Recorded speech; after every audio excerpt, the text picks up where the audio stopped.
I remember being sexually abused at 14 months. And I remembered that through a body memory last Christmas. And I didn't know what was going on. I had the physical reactions, and I had this one picture in my mind of an adult, male adult, forcing an infant to perform fellatio and on the adult. And I kept thinking that it was me going to do that to my son. You know, it was projection. And a friend came over who knows the process, and we talked about it intensely. And the more we talked about it, the more the picture started to develop and started to move. And then suddenly I saw the face, and it became clear who it was, and it was a family member. Life is meant for fulfillment.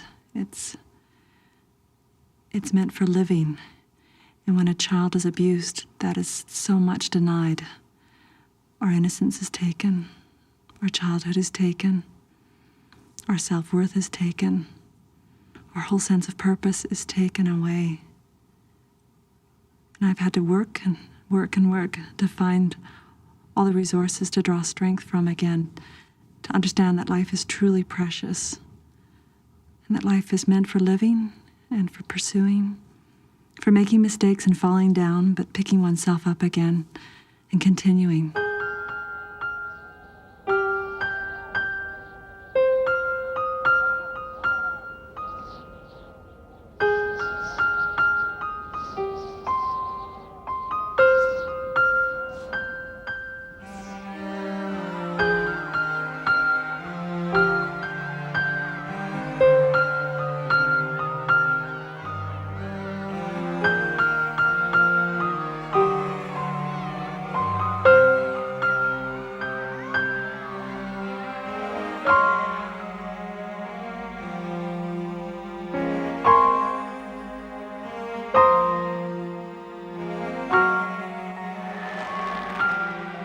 The abuse in my life started at the age of 3 that I can remember, and continued until I left home at the age of 18.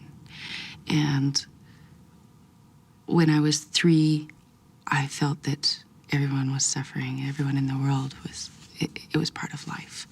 That there was nothing different in my life than there was in the girls next door. The earliest I recall, I was about 6 when the first memory I have. The circumstances, I had just lost my father. He had committed suicide. And my mother's practicing alcoholic. So it set up quite an environment for it to happen.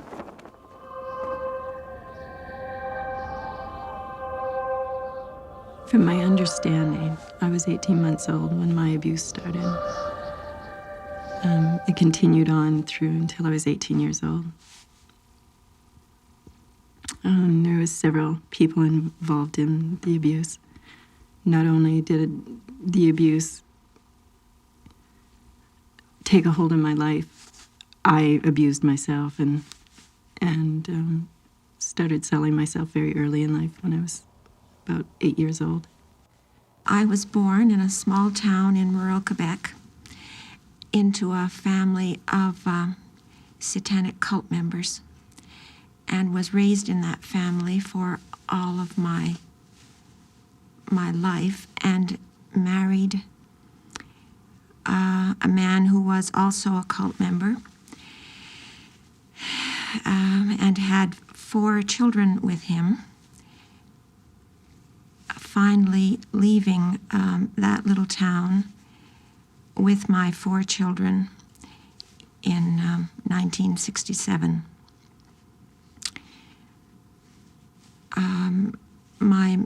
My memories of all of this period are few and horrible. All of my life, I remember being afraid. And just wondering what's next? What am I going to get beat up for? Why am I being sexually abused? What did I do to cause my own sexual abuse, to cause it to happen to me? I was violated in so many ways. Although I never had intercourse with my abuser, he shoved every possible object he ever could have in my vagina. He smeared his feces over my face to humiliate me. He used to drown me. He used to have knives to scare me. I was very afraid.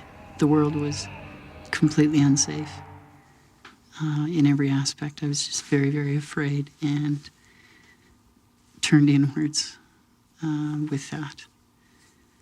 My perpetrator asking me to be with them because we'll go together and we'll have this special event, when the special event turned out to be that I was to perform fellatio on him, or I was to watch him masturbate himself, and where my special, what I was anticipating as something special, turned out to be something horrible and horrific. No one listened to me anyway. It didn't matter if I said something anyway. If I said something, nobody believed me. I was the dummy. I was the retarded child. I didn't have to be listened to. And if I said anything, it didn't really matter to anybody, because who cares? She's just retarded anyway. I survived by developing different personalities that would protect me in different situations. I had a personality that is an intellectualizer and doesn't feel any emotions at all. So when I would get beat or sexually abused or whatever abuse was going on, that personality would take over and I wouldn't cry. I seem to have created other people to carry the emotions, the fear, the pain, the screams even. I have one who carries the screams. And now when I have those memories, I believe that is the way I physically survived the emotional torture of the cult activities particularly. I think it's remarkable that I survived the torture that I had as a child. I can remember taking the sheets that were bloody and walking early in the morning to my school dumpster and dumping them in so nobody would find them at home. And then I would turn around and go home and set the kitchen table for breakfast. All my life, I felt that the images in my life were a part of me, and I always thought I could fly. I always felt that I could just sit and close my eyes, and I would become this energy, and I would float, and I would float in and out of trees. And that image enabled me to be at peace with myself many times. I was a very calm, well-behaved child, did really well in school, went to church by myself, angelic, a very angelic child. Teachers looked at me and thought I was the optimum student, and I must have a wonderful home life because I'm such a well-adjusted, angelic child. And then for me to realize that there was nothing special in my home life. In fact, the specialness was that it was abuse. Everything was directed inwards. Hateful, rage, very hurtful.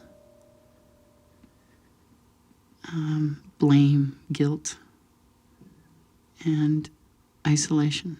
None of that could I express to anyone because it was a secret. I was going to be a professional athlete, so I didn't care about school. And the drugs that I took sabotaged that future that I thought I was going to have. And then I no longer had school, and I no longer had athletics. All I had was a nowhere life that was going really fast.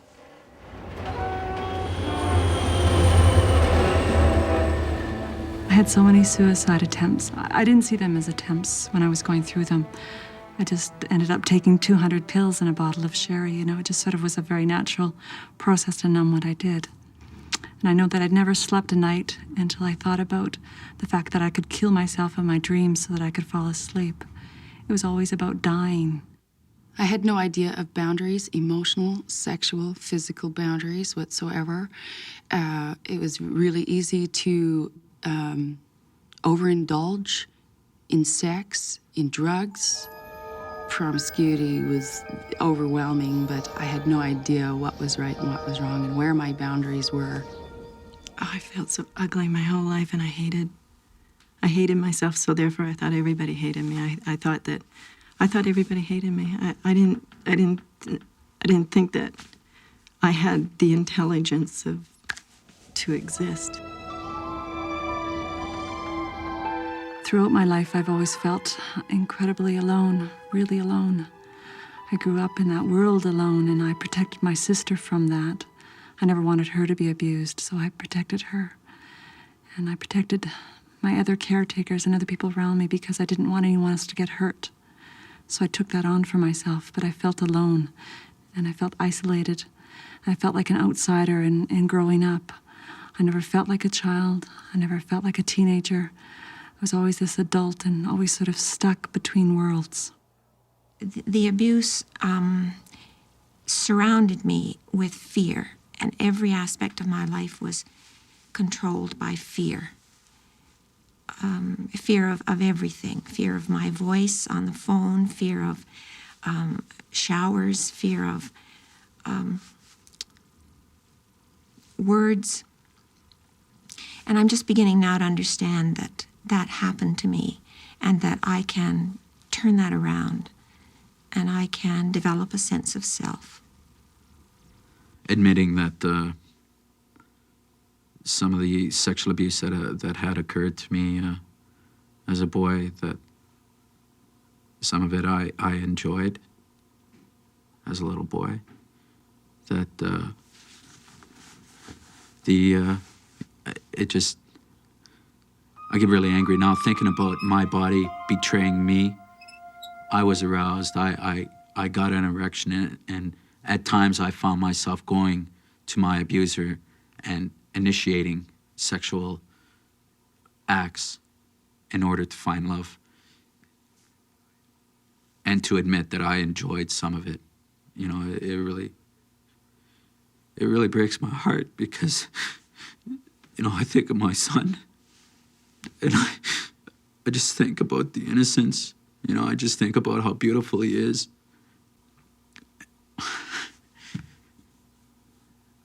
And just how unfair it was.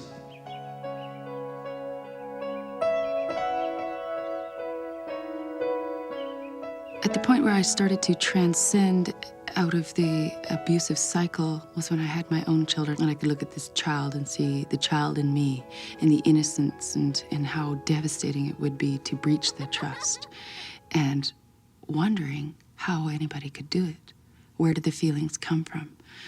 How could somebody look at a child and become sexually aroused, or force a child into oral sex, or force a child to masturbate you, or wondering where these came from. And at that point, I was able to feel the transition that I needed to work on some stuff, and that I needed to get it out, and I needed to relive my childhood.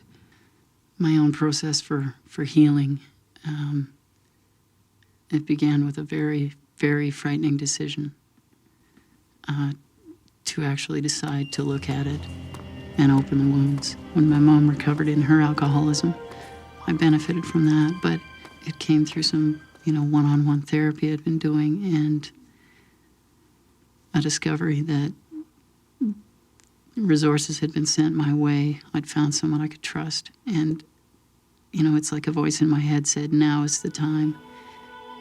It is safe, and now's the time. Grab your life with both hands. When I was 23, my wife and I had left my wife 3 times earlier, and she'd come to me, and she was almost done her degree, and she said, she gave me an ultimatum: either get help and deal with the things that happened to me in my past, or she was going to leave me and not return. So that was my driving force to recovery. Initially, I did it for her, and within 4 or 5 months, it was something I wanted, and I wasn't doing it for her anymore. I was doing it for me. At the point that I was 25, I was diagnosed with cancer, and I had to really look at my life and face it completely. I moved west from Toronto and took a job and began therapy and really began to heal on a day-to-day level. I used every conceivable excuse that man has ever come up with not to get better, because it was my crutch. This was my crutch. The incest, the mental abuse, the physical abuse, the illiteracy was my excuse not to get better. As long as I held on to that, I could stay sick. I could stay in my anger and in my frustration. And finally, I met somebody that just said, stop it, Gabrielle. Just stop it and look at what you're doing, and just stop and look at you and honor who you are, and just say, yes, I can do it. The first major transition I made in my healing was when I left my second husband.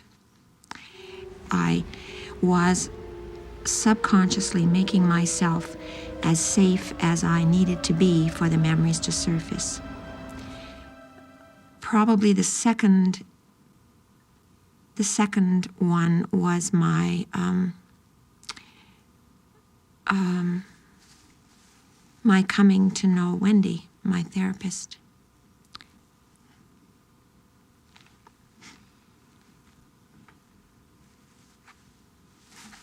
I think she has saved my life.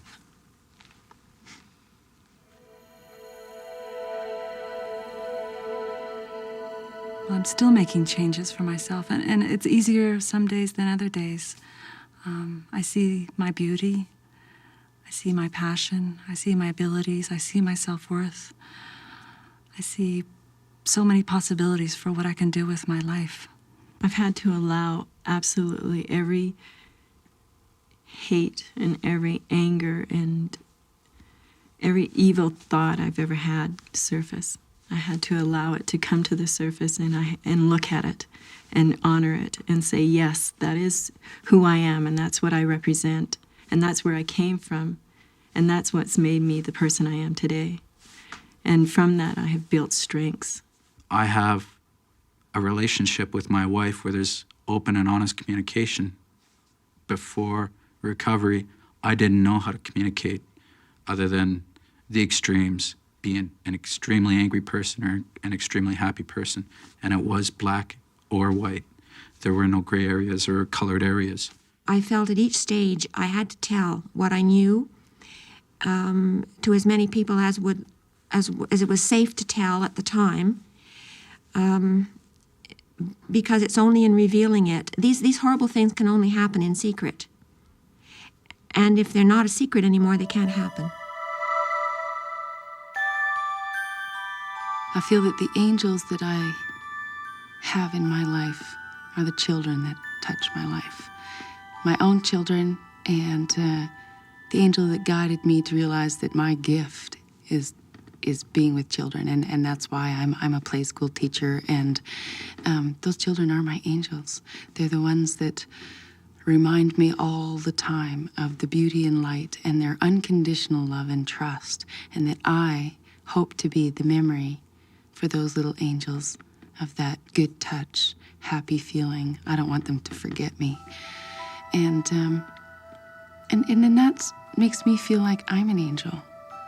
And I can be their angel and their guiding light. I was at a desperate point and ready to leave life over the abuse, and help arrived in the form of an angel. And I have others that, they're in the form of, one takes the form of that child, that 6-year-old child that I respect so much. He's my encourager. I don't think I could have survived without angels in my life. There were so many of them. Some of them came in forms of spirits, and some of them came in forms of people and friends. And without them, I couldn't have gone on to where I have. You know, my best friend, my husband, my therapist, and my sister. Those people I cherish, treasure their incredible gifts. They're the ones that make me believe that I can live. They're my gifts and my angels.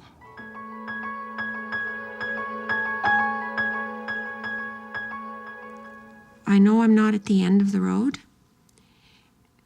And in fact, I'm not sure that I always or even often see the end of the road. But I certainly have a sense that I've been set down on the road, and follow it I will. I can look in a mirror now. I never used to be able to look in a mirror before. I can look in a mirror and see me now, and I like that person more and more. So I'd have to say I'm the reason, and that I'm worth being better. I'm worth feeling better. I'm just worth it. I know when I'm through with dealing with everything that happened to me in my past, that I will wake up in the morning and not cry and not be hurt by the things that happened to me. But now I feel like I'm a warrior. I'm a warrior for the cause. I'm a warrior for the people that aren't able to speak up for themselves. I'm a warrior to get the message out that it is wrong, that abuse is wrong, that it is worthwhile to speak up. I've got an intensity of life that I've never experienced before, and an appreciation for life, my own life, that I hadn't felt before. The isolation is going away. It's a richness in life that you get. I'm empowering myself by going to school, and I say that lightly, but it means the world to me. It means everything to me. And I denied myself that for years, of course. I mean, I'm way into my 30s, and I never ever thought that I would do it. I always thought people that were educated are just stupid. You know, any opinion they have, they took it from a book. And so I wouldn't educate myself. I wouldn't go to school because I feared testing. And if I took a test, I would flunk it anyway, so why even bother?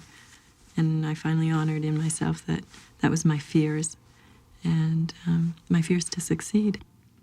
It took me a long time to let go of the shame and to realize that I didn't own it.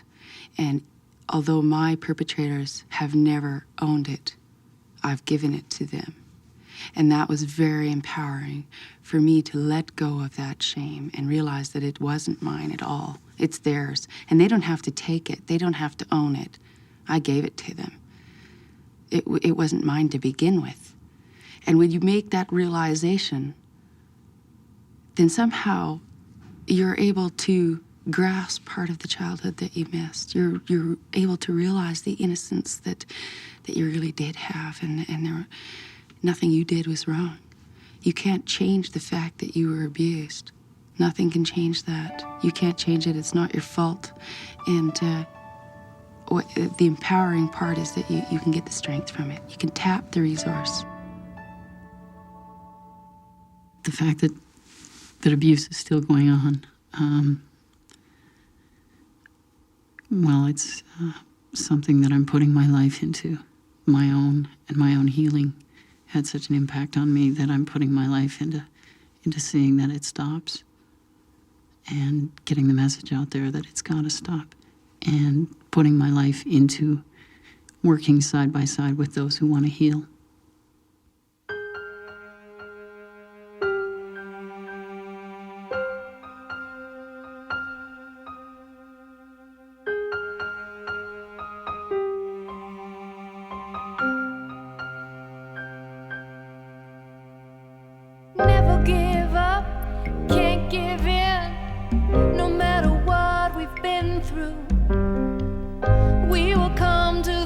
side.